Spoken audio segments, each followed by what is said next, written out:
As David said, my name is Unson. I'm a PhD candidate at the University at Buffalo, and today I'll be walking us through the one of the ASIP projects that we got to work on while up in Alaska, which was teaching us as ASIPs fellows how to go about measuring coastal erosion. And the location that we were at was Point Warrenzoff. So, as you probably all know, coastal erosion is the natural process by which shorelines are worn away due to waves, tides, currents, and wind. And over time, this removes a lot of the sediment from the coast, leading to a gradual retreat of the shoreline. There are ways in which humans can intervene in this, such as the construction of seawalls, jetties, and other urban development. But this intervention will often disrupt the natural sediment flow, leading to unintended erosion in other areas. So coastal erosion poses an increasing threat to infrastructure, ecosystem, and communities, making it essential for us to learn how to monitor and manage these changes effectively. So at Point Warrenzoff, it's both known for its dramatic views and proximity to the natural trails, which we had the opportunity to go along. But it also holds strategic importance due to its location directly adjacent to the Ted Stephen Anchorage International Airport.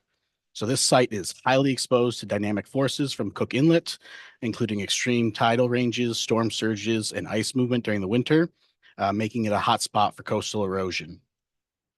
Of the methods that we learned in this project, we've got beach profiling, which is identified in Figure 1 and Figure 3A, which uses tools such as leveling rods and measuring tapes and measures seasonal shifts in sediment distribution or immediate effects of storms. And while it was very labor intensive and covered a very limited spatial area, it offered a very high resolution ground truth for localized erosion studies. As well, we looked at remote sensing, utilizing LiDAR, utilizing GPS, and utilizing the Global Navigation Satellite System to monitor coastal erosion over a large area with high precision and detect subtle topographic changes over time. This allows for the creation of 3D maps, time series analysis, and early warning systems, and are especially valuable to areas that are difficult to access on foot. And as well, we also looked at studying the historical data, which long-term coastal changes we can examine through old aerial photographs, topographic maps, and nautical charts, as well as some early satellite images.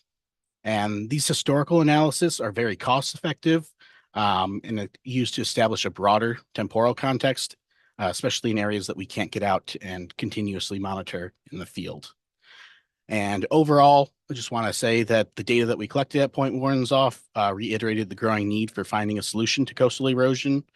As the shoreline is getting closer to the Stephen International Airport runway year after year, and if the trend continues, the runway and the nearby road areas are both at risk.